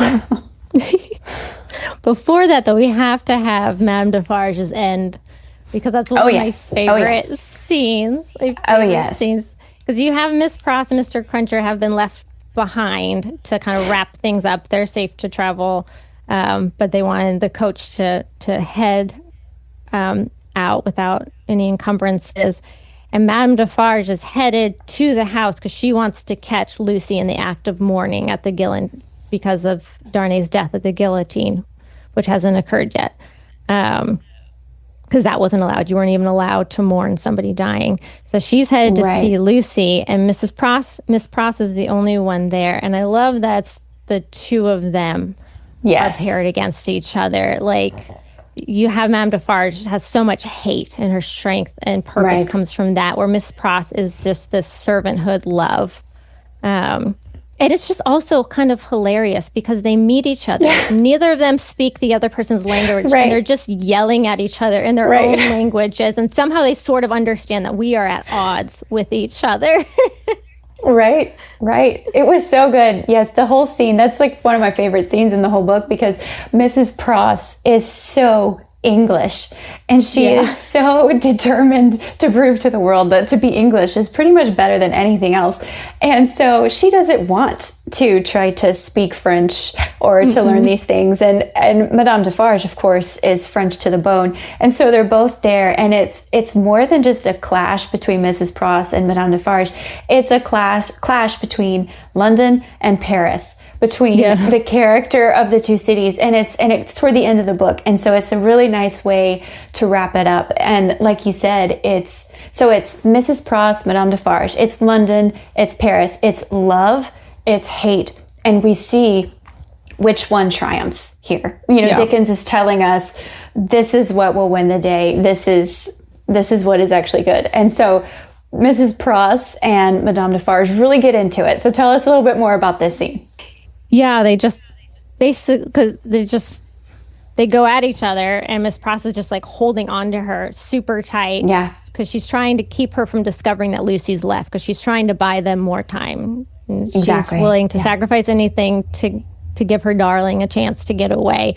And then in the scuffle, Madame Defarge pulls out a gun, but it ends up firing on herself. And then she's dead, and that's her ending. And it's kind of interesting because for such a villain, it's kind of like an odd, somewhat accidental death, but it feels almost right in that way, that she doesn't get some glorious, she doesn't go down in a blaze of glory. She's not even fighting Lucie, who's kind of been her opposite through all this. It's Lucie's servant, like she wasn't even worthy to come face to face with her. So again, this is why I love Dickens. Like, the villains always get such great endings. Like, they do. They do. You get your happy ending for the people you love, and you get justice for those that you don't. Right. And this part was kind of vague at the end, but does Miss Pross go deaf because of this? Because of the discharge? For the rest of her life. Okay. Yeah, it says it's the last sound that she ever heard. Right. I wonder if there's any kind of metaphor there, like the French died, but the English was rendered deaf. I'm wondering if like that's supposed to be an impact on England. Like, what was the French impact, the French Revolution on England? Because England or London was in a rough spot too. It was almost like they were deaf to the pleas. Not the pleas, but of the chaos and the distress of what was happening in Paris. And maybe that's a stretch, but it just occurred to me that, one dies, but one is like wounded, rendered deaf a little, but not dies. London survives, London recovers, and it could be. I mean, Dickens puts a lot into his stuff, so I wouldn't be surprised. There's a layer there. Yeah, I like that you mentioned, though, that Dickens, he's very just to his characters. And there's another aspect related to that I really appreciate about Dickens. And I think it's actually sometimes what he's not taken seriously for, but it's this pattern of his ugly, wicked characters having an ugly, wicked exterior to match. So... but also his virtuous ones. So his virtuous, good characters are either beautiful or at least respectable or something. You know, you can tell just by looking at a person what their character is. And so in his books, good often appears good and evil often appears evil. And I think this is so important because we live in a world that mixes this up. You know, men call good evil and evil good. We're not allowed to profile people or stereotype others because that would be considered discriminatory, and making these sorts of patterns by people and their behavior, like even that is frowned upon. We're not allowed to do this. We're not allowed to catalog people and assess people, really. Like that's been taken from us as some sort of bad behavior. But that's what makes me appreciate Dickens, because he knows that physiognomy is powerful, that there's some truth to that. There really is. Like, I mean, if you think of Fagin of Oliver Twist, or of Uriah Heep from David Copperfield. Oh, he's one of the worst. Yeah, like when you read about Uriah Heep, it's like you need to like wipe them off when you're done. Oh, like he's so icky. He's so bad. But Dickens, he's using these characters to teach us, I think. But if you look at like Agnes from David Copperfield, she's angelic. She's a lot like Lucie Yeah, she's Manette. definitely another angel in the house. Yes, an angel or figure. Or Esther in Bleak House as well. Yes. And so I think, though, that like our souls, we recognize this because beauty and virtue are supposed to be connected. You know, they're sisters. And I think that when we see that, you can't help but applaud. It's like, yes, beauty and virtue should be paired. And I think that's what the world that we're in today has really revolted against. We think, you know, virtue can be found in the nastiest, you know, gutter creature. And it's like, maybe it can, but I do think that there is a very true like Garden of Eden reality to beauty and virtue tied together. And I think that Dickens understands this, and he puts this in his work, and I love it. So. Oh, and there's another thing. So Mrs. Pross, when she's describing Madame Defarge, is great because Madame Defarge is supposed to be beautiful, but there was still something very wicked about her. And she says that she could be Lucifer's wife. I thought that was great. It's like, so even she might be beautiful, but there's still something unavoidably malicious about her that we're not tricked into thinking she's good. Like at any time, we do not think that she's a good woman. Yeah, it talks about Madame Defarge walking through the streets as she's coming to the house. And there was none more among them that was more dreaded than this ruthless woman. It describes her as being shrewd and brooding and without pity. It describes her as a tigress. And then like that she's going after her natural enemy and her prey. And also like going back to the very first time that Lucie meets Madame Defarge, she recognizes right away that Madame Defarge is her enemy. Like she pleads to her to like, if you can do anything to help, if you could show any pity to my husband and my family as a woman, as a wife. And Madame Defarge is like, nope, like none of that. But Lucie is the only one throughout the book that really, I think, recognizes that Madame Defarge is her enemy. Yeah, it was just that Lucie was the only one that recognized Madame Defarge as being her true enemy. Oh, good. Like the first time that they meet, she says that she appeals to her because she recognizes that this is her enemy. She appeals to her pity as a wife, as a mother, but Madame Defarge shows no pity. But totally unmoved. Lucie recognizes that, though. True, that is a good point. Yeah, we're not fooled into believing she's anything other than wicked. Yeah. Okay. Well, any final thoughts on the story? There's the end. The very end. I love, too, that Dickens, I think, different from other things now, when it comes to Sydney Carton's actual death, you don't have some gruesome description of, the guillotine coming down or anything. Really, it passes over it so quickly because the seamstress goes before him. And it's just counting. It says 22. And then it again has that Bible verse, I'm the resurrection and the life. It describes all the faces looking up, and then it just says 23. And like, that's it. That's all you get for that's his death. But then what comes after that, I think, is one of the most beautiful pieces of literature, where he has this vision of what comes next. And it's so beautiful, where he sees what will happen.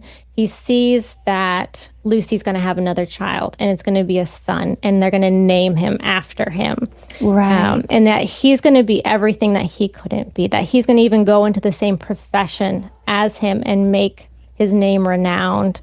He also says, I see that I hold the sanctuary, or I see that I hold the sanctuary in their hearts, speaking of Darnay and Lucie, and I know that each was not more honored and held sacred in the other's soul than I was in the souls of both.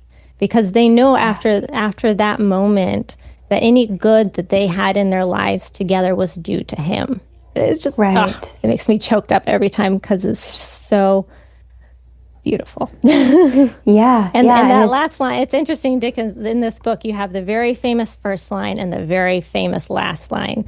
It is a far, far better thing that I do than I have ever done. It is a far, far better rest that I go than I have ever known. Well, that is the end of A Tale of Two Cities. It is how it ends, with the end of Carton. Does. Yes, having sacrificed himself, but also, like you said, with the hope of living on again in a son, perhaps, of Charles and Lucie, and someone who will live a better life than he did. In that way, it's incredible. It's really, and I think this is why this story appeals so largely to Christians, obviously, because of the parallels. I think this story, more than some of Dickens' others, like, this is the one that the Christian will read and really, really understand, because, that's each of us. Like what Carton did is what we all need. We all need someone to die for us, and it's just amazing. Yeah, to see it in narrative form like this, is a treat. It is. Yeah, it is. It's beautifully done. A redemptive death. All right. Well, we'll call that one quits.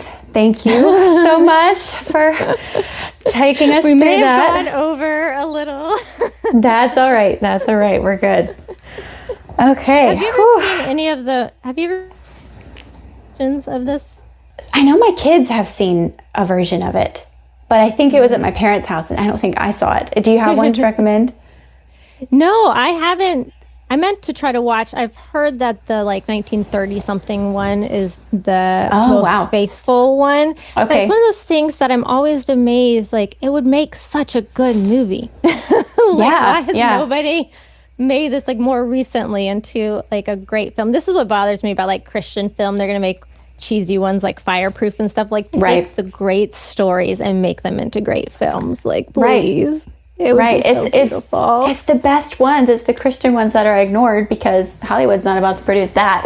Or they take it out, like all the versions of Heidi, where they take out the redemptive story in that. That always kills me too. They do that to Jane Eyre too. They take out the redemptive ending there, and it's they can't do it. They can't do it. It's awful. Oh, good. Well, thank you so much for taking the time to do this. This is great. I love reliving the story, even just talking about it. It's such a good one. But it is. It is. I've enjoyed getting to dive deeper into it. I was kind of thinking, as I'm doing it, I should be an English teacher. I know, it would be like a dream job. Study it. Yes. Study it. Yeah. All the books. Just for fun. Yes, so true. I know, that's why doing this podcast has been so great. It's what, I have to read books and talk about them? Oh, man. Oh, dang. I know. Right. I told Sam, I don't think there's any other topic that could have gotten me on to doing a podcast. And hey, you want to talk about Dickens? Right. I know. I love it. I love it so much. Oh, man. Well, I do have to run. Thomas needs to get started on his work day. But but again, thank you so much. This was great. A reading from A Tale of Two Cities. This is the last several pages. The clocks are on the stroke of 3, and the furrow plowed among the populace is turning round, to come on into the place of execution and end. The ridges thrown to this side and to that now crumble in and close behind the last plow as it passes on, for all are following to the guillotine. In front of it, seated in chairs as in a garden of public diversion, are a number of women busily knitting. On one of the foremost chairs stands the Vengeance, looking about for her friend. "Therese," she cries in shrill tones. "Who has seen her? Therese Defarge." "She never missed before," says a knitting woman of the sisterhood. "No, nor will she miss now," cries the Vengeance petulantly. "Therese!" "Louder," the woman recommends. "Aye, louder, Vengeance, much louder, and still she will scarcely hear thee. Louder yet, Vengeance, with a little oath or so added, and yet it will hardly bring her. Send other women up and down to seek her, lingering somewhere. And yet, although the messengers have done dread deeds, it is questionable whether of their own wills they will go far enough to find her." "Bad fortune," cries the Vengeance, stamping her foot in the chair. "And here are the tumbrils. The Evrémonde will be dispatched in a wink, and she not here. See her knitting in my hand, and her empty chair ready for her. I cry with vexation and disappointment." As the Vengeance descends from her elevation to do it, the tumbrils begin to discharge their loads. The ministers of Saint Guillotine are robed and ready. Crash! A head is lifted up, and the knitting women, who scarcely lifted their eyes to look at it a moment ago, when it could think and speak, count 1. The second tumbril empties and moves on. The third comes up. Crash! And the knitting women, never faltering or pausing in their work, count 2. The supposed Evrémonde descends, and the seamstress is lifted out next after him. He has not relinquished her patient hand in getting out, but still holds it as promised. He gently places her with her back to the crashing engine that constantly whirs up and falls, and she looks into his face and thanks him. "But for you, dear stranger, I should not be so composed, for I am naturally a poor little thing, faint of heart, nor should I have been able to raise my thoughts to him who was put to death, that we might have hope and comfort here today. I think you were sent to me by heaven, or you to me," says Sydney Carton. "Keep your eyes upon me, dear child, and mind no other object." "I mind nothing while I hold your hand. I shall mind nothing when I let it go, if they are rapid." "They will be rapid, fear not." The two stand in the fast-thinning throngs of victims, but they speak as if they were alone. Eye to eye, voice to voice, hand to hand, heart to heart. These two children of the universal mother, else so wide apart and differing, have come together on the dark highway, to repair home together, and to rest in her bosom. "Brave and generous friend, will you let me ask you one last question? I am very ignorant, and it troubles me just a little." "Yes, tell me what it is." "I have a cousin, an only relative and an orphan like myself, whom I love very dearly.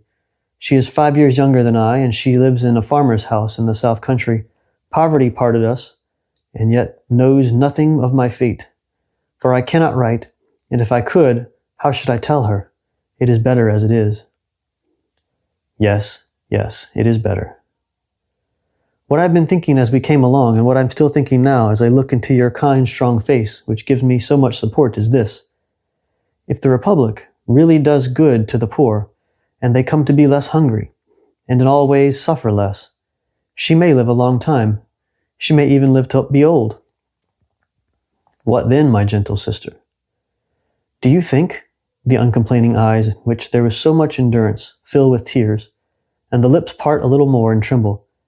Do you think that it will seem long to me, while I wait for her in the better land, where I trust both you and I will be mercifully sheltered? It cannot be, my child. There is no time there, and no trouble there. You comfort me so much. I am so ignorant. Am I to kiss you now? Is the moment come? Yes. She kisses his lips. He kisses hers. They solemnly bless each other. The spare hand does not tremble as he releases it.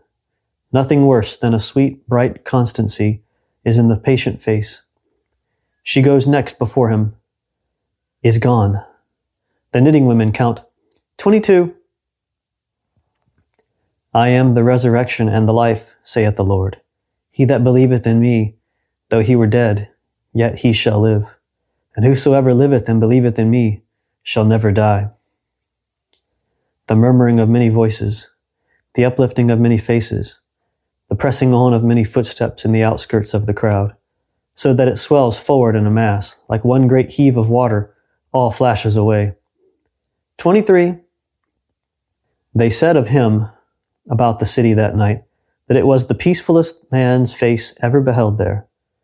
Many added that he looked sublime and prophetic. One of the most remarkable sufferers by the same axe, a woman, had asked at the foot of the same scaffold not long before to be allowed to write down the thoughts that were inspiring her. If he had given any utterance to his, and they were prophetic, they would have been these.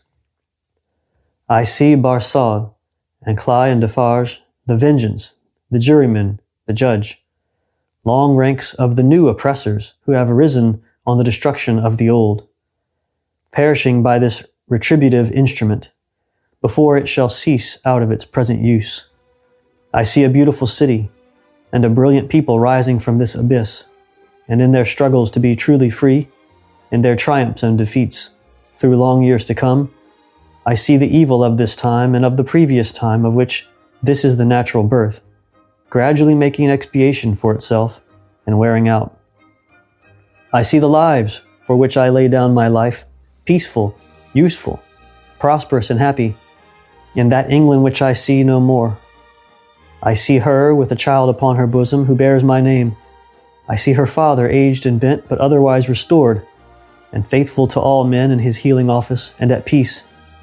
I see the good old man, so long their friend, in 10 years' time enriching them with all he has, and passing tranquilly to his reward. I see that I hold a sanctuary in their hearts, and in the hearts of their descendants generations hence. I see her, an old woman, weeping for me on the anniversary of this day.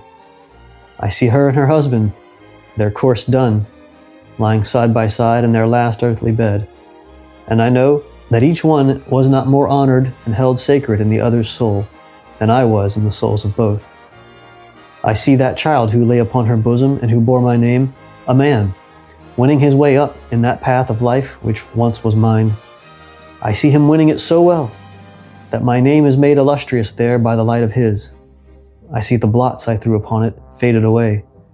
I see him, foremost of just judges and honored men, bringing a boy of my name, with a forehead that I know, and golden hair to his place, then fair to look upon, with not a trace of this day's disfigurement. And I hear him tell the child my story, with a tender and a faltering voice. It is a far, far better thing that I do than I have ever done. It is a far, far better rest that I go to than I have ever known. Thank you for listening. If you're enjoying this content, please consider supporting the show by subscribing at arslibri.substack.com. Your support enables me to produce this content. Subscribers also get bonus episodes, detailed book lists, and more.